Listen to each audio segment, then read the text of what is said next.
सरकारी अस्पतालों के शोबे पैथोलॉजी को ठेके पर देने का फैसला। 75 मामूल के 25 खुसूसी टेस्ट प्राइवेट लैब से कराए जाएंगे।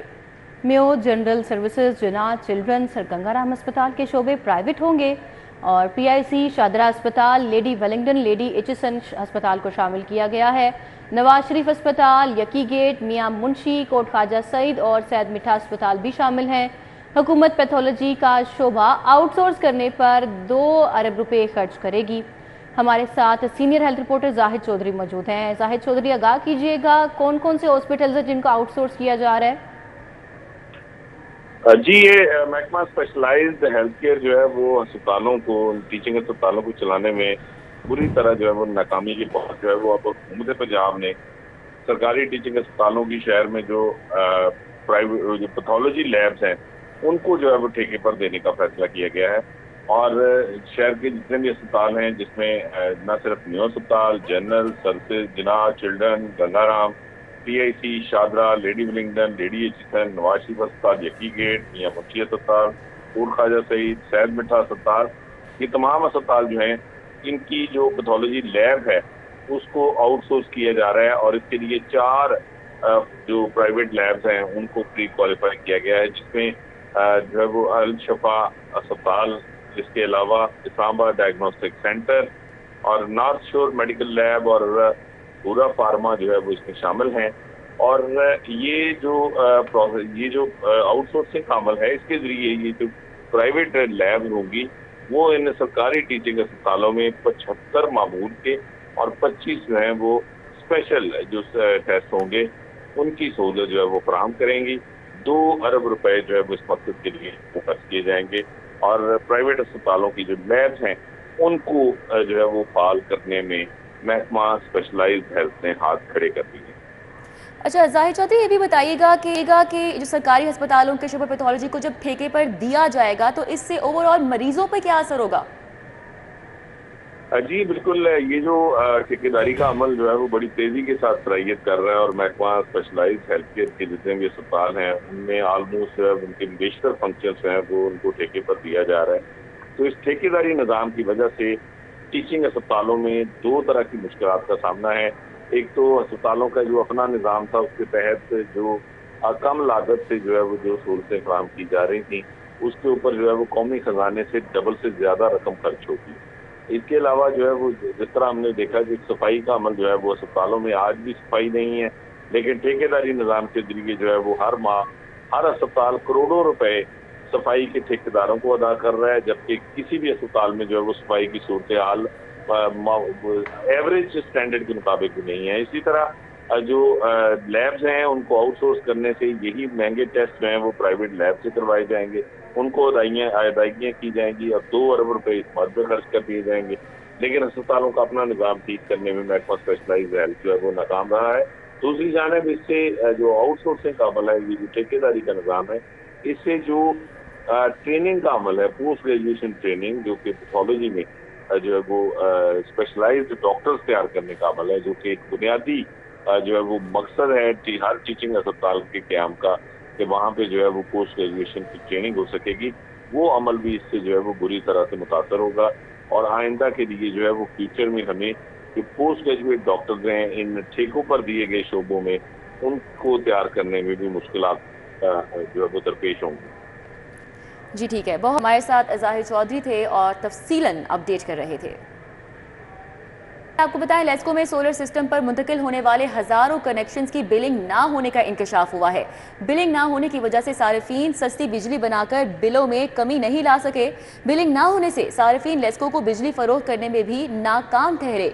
शाहिद नदीम सिप्रा हमारे साथ हैं, मजीद तफसीलात इस हवाले से वो बताएंगे। जी शाहिद सिप्रा, आगाह कीजिएगा। जी बिल्कुल, लाहौर इलेक्ट्रिक सप्लाई कंपनी की जानिब से सोलर सिस्टम पर मुंतकिल होने वाले कनेक्शंस की बिलिंग न होने का इंकशाफ हुआ है। ज़रान ये बताया है कि हज़ारों की तादाद में ऐसे सार्फिन हैं जिन्होंने सोलर कनेक्शन हासिल किए और कंपनी की जानिब से ग्रीन मीटर यानी कि बाई डायरेक्शनल मीटर की तनसीब भी कर दी गई ताकि इम्पोर्ट और एक्सपोर्ट यूनिट्स की बुनियाद पर उनकी बिलिंग की जाए।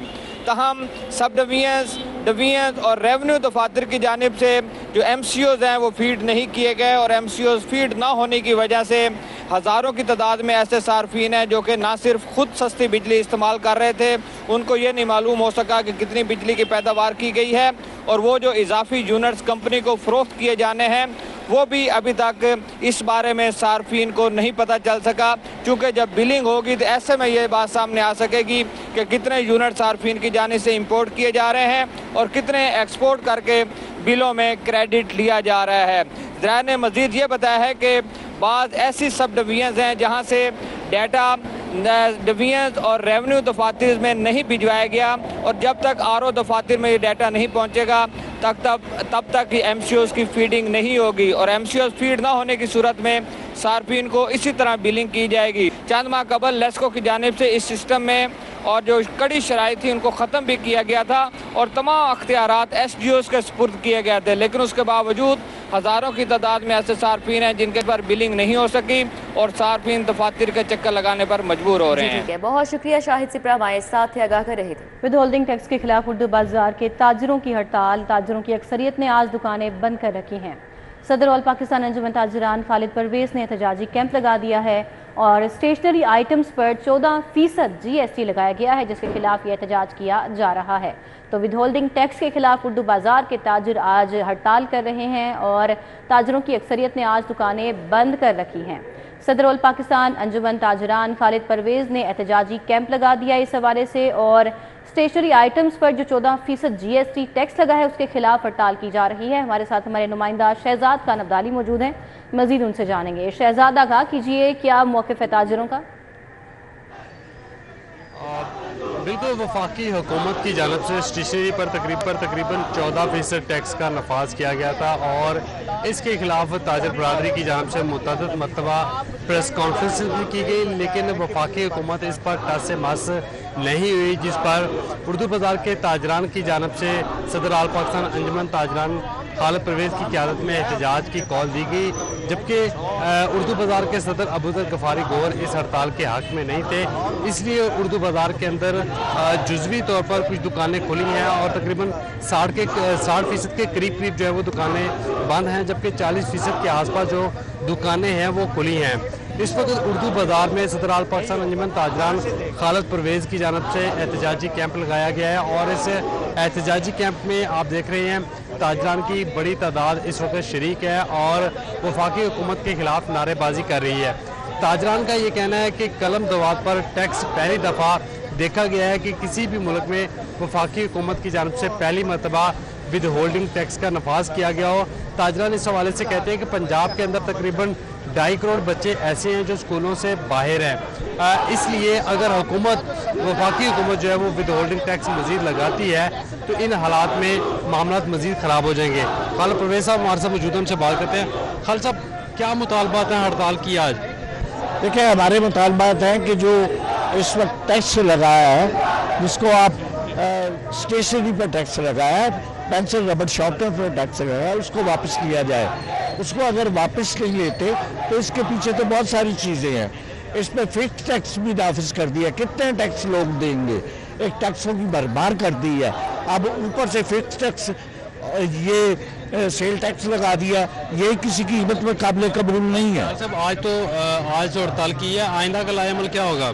ये देखिए, आज जो हड़ताल हमने की है ट्रायल के तौर पर की है, ये मैसेज देने के लिए पूरे पाकिस्तान को, क्योंकि मैं प्रेसिडेंट पाकिस्तान का भी हूँ, तो मैं मैसेज दे रहा हूँ आपकी वसासत से, आपके प्रोग्राम की वसासत से, कि पूरा पाकिस्तान एक आवाज़ पर बंद होगा, क्योंकि बिजली के बिलों के मसाइल हैं, फिक्स टैक्स के मसाइल हैं। जो नई स्कीम निकाली है ताजर दोस्त, ये ताजर दोस्त नहीं है, ताजर दुश्मन स्कीम। सब स्कूल खुल रहे हैं, आप समझते हैं इस टैक्स से पेरेंट्स पर बहुत ज़्यादा बोझ आएगा, जो गरीब पेरेंट्स हैं? इसका आलम यह है कि इन दिनों में काम चलता है, आज दिवालिया पूरा बाजार, कोई किसी का कारोबार नहीं है। एक बंदा मुझे दिखा दे किसका कोई कारोबार हो। इनमें जब बाजार खुलता है तब कारोबार कैसा होता है? जब इन दिनों में बड़ा कारोबार होता है, स्कूल खुलने वाले होते हैं, दुकानों पर रश होता है। आज कोई बंदा नहीं दुकानों पर, लोगों ने खरीदारी कहाँ से करे, अफोर्ड नहीं कर पा रही है गरीब लोगों ने।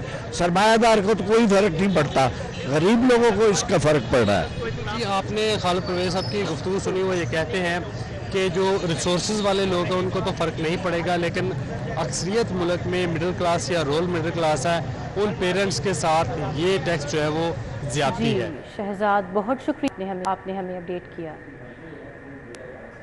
आपको बताएं, अर्ली चाइल्ड एजुकेशन रूम्स में काम करने वाली आया खवातीन के फंड्स में घपलों का इंकशाफ हुआ है। आया का माहाना मुआवजा 8,000 मुकर्रर होने के बावजूद अदायगियों में करप्शन की गई। ज़राए का इस हवाले से मजीद क्या बताना है, जुनेद रियाज आगाह करेंगे। जी जुनेद। जी, लाहौर समेत पंजाब भर के सरकारी स्कूलों में अर्ली चाइल्ड एजुकेशन रूम में काम करने वाली आयाओं के फ़ंड में घपलों का इंकशाफ हुआ है और 8,000 रुपये माहाना तनख्वाह देने की बजाय उनको सिर्फ़ और सिर्फ 3 से 5,000 रुपये की अदायगियाँ होती रही हैं, जिसके खिलाफ जो बजट बुक है उसमें ये साबित हुआ है कि आयाओं को तनख्वाह जो है वो पूरी अदा नहीं की जाती रही। इस हवाले से स्कूल एजुकेशन डिपार्टमेंट ने अब सख्त नोटिस लिया है और तमाम रिकॉर्ड तलब कर लिया। इस हवाले से मॉनिटरिंग टीमें भी तश्कील दे दी गई हैं जो कि स्कूलों का विज़िट करेंगी और इसी रूम में मौजूद काम करने वाली आयाओं का जो है वो चेक किया जाएगा कि उनको तनख्वाह क्यों पूरी अदा नहीं की जाती रही। अगर साबित हुआ कि आयाओं को तनख्वाह जो है वो मुकम्मल अदा नहीं की जाती रही तो उन मुतल्लिका स्कूल सरबराहान के खिलाफ सख्त कार्रवाई जो है वो अमल में लाई जाएगी और इस हवाले से स्कूल एजुकेशन डिपार्टमेंट बजट का तमाम तर रिकॉर्ड जो है वो तलब कर लिया है। जी ठीक है, बहुत शुक्रिया, हमारे साथ जुनेद थे, अपडेट कर रहे थे। महकमा एक्साइज का एडवांस टोकन टैक्स वसूल करने के लिए मुरासला डायरेक्टर मोटर्स की जानिब से सेक्रेटरी एक्साइज को भिजवाया गया और इंटर प्रोविंशियल ओवरसीज शहरियों से 3 से 5 साल तक के एडवांस टोकन टैक्स वसूल किए जाएंगे। शहरियों का मुतालबा है उनकी गाड़ियों का एडवांस टोकन टैक्स वसूल कर लिया जाए। मरासले का मजीद मतन क्या है, अली साही से जानते हैं। जी अली साही। बिल्कुल, लाहौर समेत पंजाब भर में लाखों गाड़ियाँ ऐसी हैं जिनके मालकान की जानब से सालाना टोकन टैक्स अदा किया जाता है। इसमें बहुत सारे ऐसे शहरी हैं जो मुख्तलिफ सूबों में भी पंजाब की गाड़ियाँ चला रहे हैं और ओवरसीज़ भी इसमें शामिल हैं। अरबों रुपए सालाना महकमा एक्साइज की जानब से टोकन टैक्स वसूल किया जाता है। सर, इसका क्या फ़ायदा होगा, इससे कितने % आपकी जो है वो टैक्सेशन बढ़ेगी और क्या शहरियों की जानब से ये मुतालबा किया जा रहा था कि एडवांस टोकन टैक्स लिया जाए? आपके इल्म में है कि जी दूसरे सूबों की गाड़ियों की रजिस्ट्रेशन का पंजाब गवर्नमेंट ने इंसेंटिव दिया है। उसी सिलसिले में मेरे पास बहुत से ओवरसीज़ और वो लोग जो इंटर प्रोविंशियल ट्रैवल करते हैं वो तशरीफ़ लाते थे। चूँकि वो सालाना टैक्स पे करते हैं तो उनकी ये ख्वाहिश है कि उनसे क्यों ना 3 या 5 साल का एडवांस टैक्स ले लिया जाए। तो उसी ज़िम्मन में मुहतरम DG एक्साइज और सेक्रेटरी साहब को मैंने एक लेटर लिखा है जिसमें ये तजवीज़ दी गई है कि ओवरसीज़ की सहूलत और जो इंटर प्रोविंशियल ट्रैवलर है उनकी सहूलत के लिए 3 या 5 साल टैक्स निज़ाम मुतारफ़ करवाया जाए। जैसा कि आपने सुना कि हमें चौधरी यासर बता रहे थे कि जो DG एक्साइज और सेक्रेटरी एक्साइज को मरासला भिजवाया गया है उसमें तजवीज़ दी गई है कि एडवांस टोकन टैक्स वसूल किया जाए। महकमा एक्साइज ने पहले 2 माह में 3 अरब से ज़ायद की टैक्स की कलेक्शन की है। अगर ये नया सिस्टम राइज किया जाएगा तो डायरेक्टर एक्साइज का कहना है कि 3.5 अरब और 4 अरब तक ये अमाउंट जा सकती है। तो जिस तरह ओवरसीज़ को भी सहूलत होगी, शहरियों को भी इसका फ़ायदा होगा और पंजाब। बहुत शुक्रिया। शहर में हब्स का जोर नहीं टूट सका। धूप की तेज़ किरणें गर्मी में मजीद इजाफा कर रही हैं और मौजूदा दर्जा हरारत 31 डिग्री तक रिकॉर्ड किया गया है। और महकमा मौसमियात की जानिब से आज बारिश की पेशगोई की जा रही है। हमारे साथ मायदा वहीद हैं, मजीद अहवाल उनसे जानेंगे। जी मायदा, मौसम के हवाले से अपडेट कीजिएगा। लेकिन अभी जो है वो शहर का मौसम इंतहाई खुशगवार हो चुका है। शहर में बादल जो है वो भी देखने में नज़र आ रहे हैं और जो बादल जिस तरह से आप अकब में देख सकती हैं, जिस तरह काले सुरमई बादल जो है वो छाए हुए हैं, उसी के साथ साथ शहर में ठंडी हवाएं भी चल रही हैं जिससे मौसम मज़ीद खुशगवार होता हुआ दिखाई दे रहा है। शहरियों के चेहरे पर एक हल्की सी खिलखिलाहट सी देखने में नज़र आ रही है। जो इस टाइम व्यू देखने में नज़र आ रहा है वो बड़ा ही खूबसूरत देखने में नज़र आ रहा है क्योंकि सुबह से हम हब्स और घुटन महसूस कर रहे थे, लेकिन अब ठंडी हवाएं चलने से थोड़ा सा सुख का सांस भी लिया है। महकमा मौसमियात की जानिब से शहरियों को बारिश की पेशगोई बताई गई थी कि बारिश जो है वो आज महकमा मौसमियात की जानिब से 55% बरसेगी और जब ये बरसेगी तो जिस तरह अभी हम मौसम को इंजॉय कर रहे हैं, शहरी उसी तरह से मौसम को इंजॉय करते हुए भी दिखाई देंगे। क्योंकि जब बारिश होगी तो उससे दर्जे हरारत में भी कमी देखने में नजर आएगी और उसी के साथ साथ जिस तरह हब्स और घुटन महसूस की जा रही है उसमें भी कमी देखने में नजर आएगी। फिलहाल तो बाहर जो है वो मौसम हब्स तो है, गर्मी की शिद्दत भी हल्की हल्की महसूस की जा रही है, लेकिन उसी के साथ साथ ठंडी हवाएं भी चल रही हैं। अगर आप देख सके तो काले सुरमई बादल जो हैं वो शहर में छाए हुए हैं और ऐसे लग रहा है कि जैसे बस अभी जो है कुछ ही वक्फे में बरस जाएंगे, लेकिन इनके बरसने का बेसब्री से इंतजार है। जैसे ये बरसेंगे शहर का मौसम इंतहाई खुशगवार दिखाई देगा। ठीक है, बहुत शुक्रिया मायदा।